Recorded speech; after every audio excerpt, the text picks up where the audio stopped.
یہ جوان یونیورسٹی میں پڑھتا ہے، پوچھا جائے کیا پڑھتے کہ مولانا میں فیشن اینڈ ڈیزائننگ پڑھتا ہوں. ہاں بھائی، فیشن اینڈ ڈیزائننگ میں کیا ڈیزائن کرو گے؟ بےہودہ فوٹو لا کر دکھاتا ہے مولانا مجھے سکھایا جاتا ہے اسکرٹ کیسے بنانی ہے، پھٹی ہوئی پینٹیں کیسے بنانی ہے، ایسے کپڑے کیسے بنانے ہیں جس میں اٹریکشن ہو، کیٹ واک پہ لڑکیاں چلیں لڑکے چلیں. یہ فیشن اینڈ ڈیزائننگ ہے.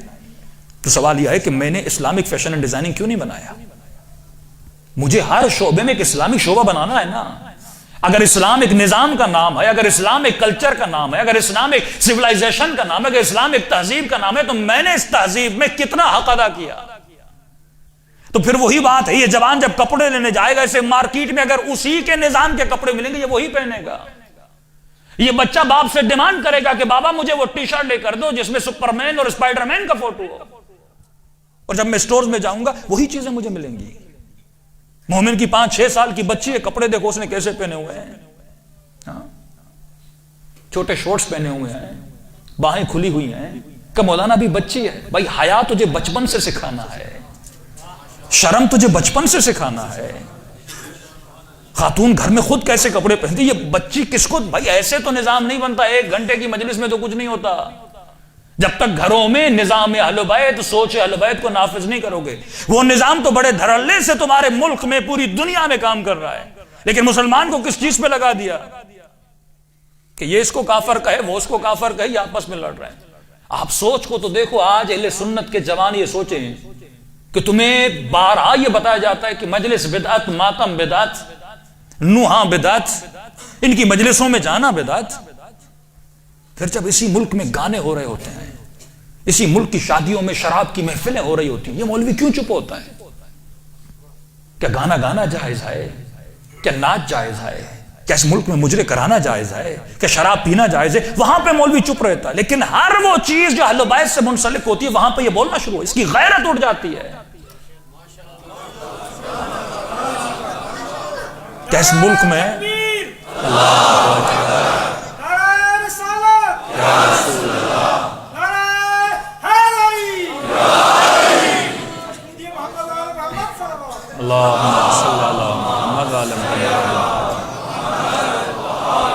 ہر مسلمان کے دل میں غیرت اسلام ہے، ہر مسلمان کے دل میں، شیعہ ہو یا سنی ہو.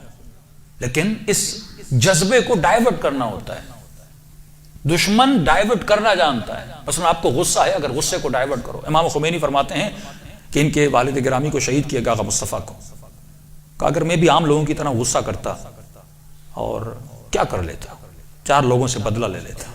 لیکن فرماتے ہیں میں نے اپنے غصے کو اور اس جذبے کو ڈائیورٹ کیا تحصیل علم میں. غصہ انرجی ہے، تم انرجی کو چینج کرو نا. پانی میں انرجی ہے، بجلی بنتی ہے کہ نہیں بنتی؟ تم اپنی انرجی کو ڈائیورٹ کرو کسی ایسی راہ میں. امام خمینی کا اگر 2 کو ماروں گا، 4 کو ماروں گا، کیا ہوگا؟ پھر کل ایک اور پیدا ہو جائے گا.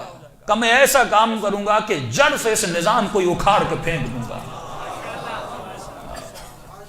کہ جس زمانے میں علماء کی بے عزتی ہوتی تھی، ایک ایسا سسٹم لاؤں گا کہ حکومت بھی ایک عالم کی ہوگی، حکومت بھی ایک فقیہ کی ہوگی.